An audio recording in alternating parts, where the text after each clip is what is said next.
में दंगा के खिलाफ बोलने वालों का दोगला चेहरा सामने आ गया है। अमित शाह ने दिल्ली विधानसभा में प्रस्ताव को दंगा पीड़ितों के घाव पर नमक छिड़कने जैसा बताया। बीजेपी अध्यक्ष ने दावा किया कि 2019 में मोदी सरकार फिर से बनेगी और इस चुनाव का मकसद वंशवाद का खात्मा है। 2019 का चुनाव है, 2019 का चुनाव भी वंशवाद, जातिवाद और तुष्टीकरण की राजनीति करने वालों की कॉफिन पर अंतिम कील ठोकने का चुनाव है। मित्रों, भारतीय जनता पार्टी की विचारधारा को आगे बढ़ाने का चुनाव। 2019 में भारतीय जनता पार्टी की विजय और नरेंद्र मोदी का प्रधानमंत्री बनना, ये दोनों घटनाएं भारत देश के लोकतंत्र को एक लंबे अरसे तक ये तीनों नासुरों से मुक्ति दिलाने वाला चुनाव होने वाला, और वो चुनाव की तैयारी के लिए आज हम सब जुटे। कल जो दिल्ली की विधानसभा में घटना हुई है, वो आम आदमी पार्टी के द्वारा सिख दंगा पीड़ितों को नमक घाव पर नमक छिड़कने जैसी घटना है। नमक छिड़क, शर्म आनी चाहिए आम आदमी पार्टी को। ये दोगला चरित्र आम आदमी पार्टी का भी खुला होगा। दिल्ली हाई कोर्ट ने कांग्रेस के नेता सज्जन कुमार जी को उम्र कैद करने का फैसला किया है। अब उन्होंने इस्तीफा दे दिया।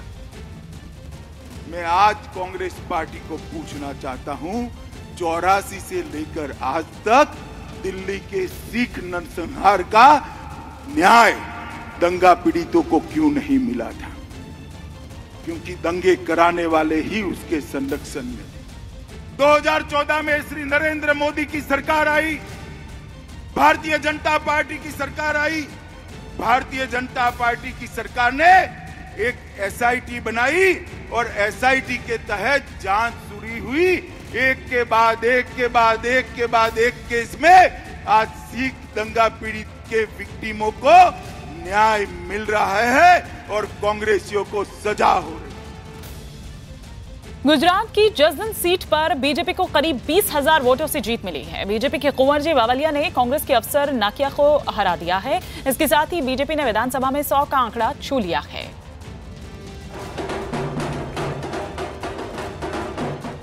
संपूर्णतः भारतीय जनता पार्टी को समर्थन मिला है और ये क्लियर संकेत है कि लोकसभा के आने वाली चुनाव में नरेंद्र भाई मोदी के नेतृत्व में गुजरात में 26 से 26 सीट भारतीय जनता पार्टी जीतेगी और गुजरात की जनता बीजेपी के साथ है रहेगी और मोदी जी को वापस प्रधानमंत्री बनाने के लिए जनता तैयार है। जनक दवे हमारे साथ जुड़ चुके हैं फोन लाइन पर। जनक, कुंवर बावलिया की जीत से गदगद है मुख्यमंत्री, और हो भी क्यों ना, मध्य प्रदेश, राजस्थान और छत्तीसगढ़ में हार देखने के बाद अब गुजरात से एक अच्छी खबर जो आई है। बिल्कुल हिमानी, देखिए सरकार ने एक नाक का सवाल बना के रखा था, क्योंकि जो कुंवर बावलिया पिछले गुजरात विधानसभा चुनाव में इसी सीट से कांग्रेस से चुनाव लड़े थे और जीते थे, वो एक दिन अचानक बीजेपी में शामिल होते हैं और फौरन 1 घंटे के भीतर उनको मंत्री बना दिया जाता है। अब 6 महीने के भीतर चुनाव जीतने से लिहाजा इस चुनाव अगर वो हारते हैं तो सरकार के मंत्री चुनाव हारते हैं, ये मैसेज जाता है। और 3 राज्य के चुनाव के बाद इस तरीके का अगर कोई नतीजा आते तो निसंदेह संगठन और सरकार के लिए सवाल खड़े होते हैं। और ये भी ध्यान में रखना होगा हिमानी की ये वह राजकोट लोकसभा सीट है, जो वहां पर विधानसभा में राजकोट जिला जो खुद मुख्यमंत्री राजकोट से जीतने आते हैं और उसी लोकसभा इलाके की एक विधानसभा सीट है। ऐसे में मुख्यमंत्री पर भी इसका एक लिहाज से कहें कि दबाव जरूर था और कहते पूरा संगठन, आप विजय रूपाणी सरकार के सारे मंत्री कहें या संगठन के सारे लोग वहां पर लगे सामने, कांग्रेस ने भी इसको शाख का सवाल बना के रखा था, क्योंकि पूरा प्रभारी से लेके सारे उनके नेता पिछले 15-20 दिनों से जसदन में डेरा जमाए हुए थे। पर आखिरकार कोली समुदाय का प्रभुत्व और कोली जो नेता रहे हैं कुंवर बावलिया, उनकी जीत हुई और 20,000 जितने मार्जिन से उन्होंने ये सीट अपने कब्जे में की और अपना मंत्री पद उनका कंटिन्यू रहेगा। साथ ही में 99 का जो आंकड़ा था 2017 में वो 100 हो गया। 100 करा दिया। बिल्कुल, वो 100 हो गया है। 100 के आंकड़े पर पहुंच गई है बीजेपी। शुक्रिया फिलहाल इस तमाम जानकारी के लिए जनक। 2019 लोकसभा चुनाव के लिए विपक्ष के होने वाले महागठबंधन पर बड़ा हमला बोलते हुए प्रधानमंत्री नरेंद्र मोदी ने कहा कि महागठबंधन अमीर राजवंश के लोगों का एक क्लब है।